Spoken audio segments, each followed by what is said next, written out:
स्वाभाविक है कि गठबंधन को ताकत देने के लिए, गठबंधन साथियों को अपने साथ रखने के लिए ये एक अच्छी पहल है। जयंत चौधरी जी के भी 8 एमएलए हैं सदन में, हमारे भी 6 एमएलए हैं, 111 एमएलए समाजवादी पार्टी के हैं। तो हम सब लोग एक साथ हैं और गठबंधन धर्म निभाने की एक अच्छी पहल है। आपकी भी विधायक हैं और उसके साथ ही साथ देखें तो आप शिवपाल जी बार बार बात कह चुके हैं गठबंधन को लेकर के भी। उन्होंने सदन में भी कहा था कि अगर उनके लोगों को टिकट मिलता तो वो यहाँ नहीं यहाँ होते। और भी ऐसे लोग हैं जिनको साथ करने की आपको लगता है जरूरत होगी? कपिल सिब्बल को तो वैसे भी आपने निर्दलीय समर्थन दिया है, समाजवादी पार्टी का एक ही राज्यसभा पहुंचेगा उम्मीदवार। आपको लगता है कि सबको साथ चलना एक चुनौती होगी? देखिए, कोई चुनौती नहीं है। 22 के चुनाव के पहले भी आप लोग सवाल यही करते थे कि चाचा भतीजा का क्या होगा। मैं बार बार कहता था चाचा भतीजा एक होंगे, एक साथ होकर चुनाव लड़े। वो दौर सरकार बनाने बिगाड़ने का जब था तब ये बात कहनी चाहिए थी। अब वो दौर खत्म हो गया है। अब उन्होंने एक सीट पर मान करके ही ना चुनाव लड़ा। सीट नहीं मिली, क्या हुआ?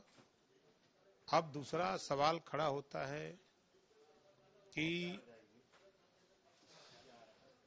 शिवपाल जी हों चाहे और कोई भी हो, और साथी इसमें शामिल हो सकते हैं गठबंधन को मजबूत बनाने के लिए। 24 का चुनाव हम सब लोग मिलकर लड़ेंगे। कपिल सिब्बल क्या भूमिका निभा सकते हैं?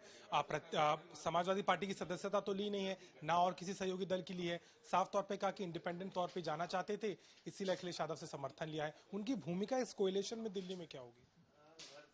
देखिए, वो पहले तो सुप्रीम कोर्ट के एक बड़े वकील हैं। उनका संबंध सभी दल के बड़े नेताओं से, एक अच्छे वकील होने की वजह से भी सभी दलों से सामंजस्य है। तो भूमिका उनकी जो अच्छी होगी, जो फैसला अखिलेश जी ने लिया है सोच समझ करके, वो अच्छा फैसला लिया है और उस फैसले के साथ हम लोग हैं। आखिरी सवाल हुआ, जिस तरीके से चर्चा चल रही है यूपीएसआई भर्ती को लेकर के धांधली सामने है, 134 गिरफ्तारियां हो चुकी हैं लेकिन अभी भी प्रक्रिया चल रही है, सरकार अभी तक कुछ बोली नहीं है। ये मुद्दा आप उठाएंगे? आपको लगता है इस मुद्दे को लेकर के सरकार जवाब? देखिए, सरकार दुमुहिया सांप की तरह काम कर रही है।